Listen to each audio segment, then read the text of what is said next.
Sir, आज के time पे इतनी बढ़ती बीमारियों के साथ क्या इंडिया में एक अवेयरनेस लाने की जरूरत है to get a routine health checkup once in a while? आपने बहुत बहुत अच्छा सवाल पूछा है। उसका कारण यह है कि कई बार ऐसा देखा गया है कि किसी मरीज को बहुत सारी तकलीफें होती है और वो तकलीफें होने के बाद जब डॉक्टर के पास जाता है तब डॉक्टर कहता है कि कुछ टेस्ट आप करवा लीजिए, और वो टेस्ट करवाने के बाद ही मालूम पड़ता है कि उस पर्टिकुलर पेशेंट को या मरीज को भयंकर बीमारी निकली है।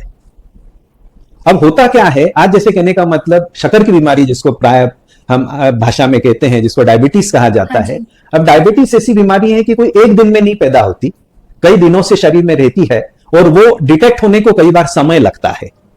आज हर व्यक्ति ये अवेयर हो जाए कि पर्टिकुलर एज के बाद कुछ कुछ जो टेस्ट हमारे को नियमित रूप से कर लेना चाहिए, उसमें अलग अलग प्रकार की जो विभिन्न डिजीजेस है उसके बारे में हमें पता पड़ सकता है।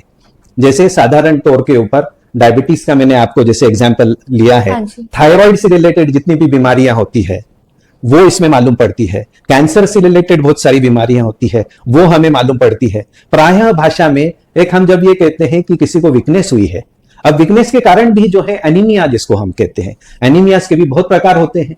साधारण तौर के ऊपर जिसमें लोह की कमी है वो भी एक एनीमिया है, जिसमें विटामिन B12 की कमी होती है उसको हम जो है मेगालोब्लास्टिक एनीमिया बोलते हैं। ऐसे अलग अलग प्रकार की जो बीमारियां हैं वो हमारे को ब्लड टेस्ट के द्वारा ही मालूम पड़ती है। अच्छा। तो आइडियली ये होना चाहिए कि एक समय के पश्चात हमारे को रेगुलर रूप में ये जांचें करवानी चाहिए। 6 महीने में कई बार टेस्ट होते हैं, कोई 1 साल में आप टेस्ट करवा सकते हैं। ऐसे रेगुलर अवधि में अपने को टेस्ट जरूर करवाना चाहिए।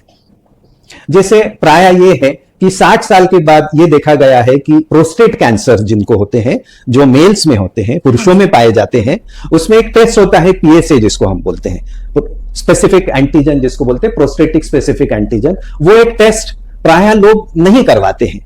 अब न करवाने की वजह से ये है कि कई बार प्रोस्टेट की ग्रंथि के जो कैंसर्स हैं वो बहुत ज्यादा दिखने लग गए हैं। यदि ये रेगुलर टेस्ट होते गए तो एक अवेयरनेस बढ़ जाएगी। ऐसे बहुत सारी ऐसी बीमारियों के जो टेस्ट है वो आज के तारीख में अवेलेबल है, उसको हमें करवाना चाहिए, जिसके वजह से अर्ली डिटेक्शन हो सकता है, जल्दी हमें मालूम पड़ेगा, तो उसका इलाज भी उतनी ही कारगर रीति से किया जा सकता है। नॉर्मल ब्लड टेस्ट जो एक आम व्यक्ति करवाता है जी, उससे क्या क्या पता चलता है?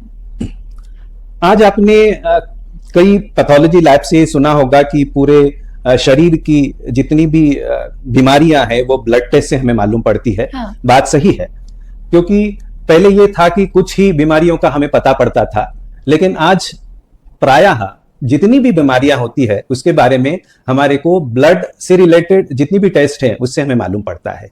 तो यूं कहें कि एक जनरल टेस्ट जिसको हम बायोकेमिस्ट्री में पूरे बॉडी टेस्ट के रूप से कहते हैं वो आजकल होती है। थायराइड से रिलेटेड है, शुगर से रिलेटेड है, किडनी से रिलेटेड है, लीवर से रिलेटेड है, ये जितनी भी बीमारियां हैं उनके सबके ब्लड टेस्ट आज के तारीख में अवेलेबल है, वो किए जाते हैं और उसके आधार के ऊपर ही आज हमारे को अलग अलग प्रकार की जितनी भी बीमारियां होती है उसके बारे में पता पड़ता है।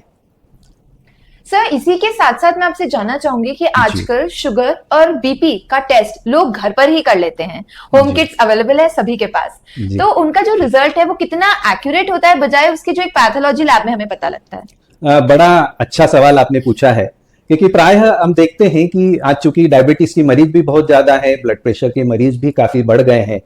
अब सामान्यतः ये होता है कि चूंकि इस तरह के इंस्ट्रूमेंट्स आ गए हैं, ब्लड जो शुगर है वो घर में ही टेस्ट की जाती है, ब्लड प्रेशर भी घर में टेस्ट होता है।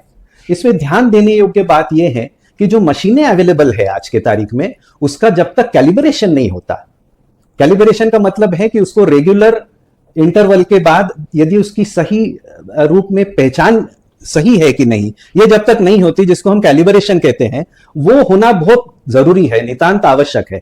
यदि कैलिब्रेशन सही है तो ये जांचें जो हैं ये सही मायनों में आपको अपने रिजल्ट्स दे सकती हैं, जिसको हम मान्य करते हैं, इवन डॉक्टर्स मान्य करते हैं। अच्छा जी, ऐसा नहीं है कि ये इन्होंने घर पे ये टेस्ट की है इसलिए ये गलत है, और यदि बायोकेमिस्ट्री की जांच यदि लैब में ही हुई है वो सही है। हाँ, एक बात सही है, क्योंकि बड़े अस्पतालों के अंदर ये जो जांचें होती है उसमें बहुत बड़े मशीनों के ऊपर काम होता है, उनका कैलिब्रेशन बहुत अच्छा रहता है, उनकी रेगुलर सर्विस होती रहती है, इसलिए उनके जो टेस्ट होते हैं वो ज्यादा रिलायबल माने जाते हैं आज के तारीख में।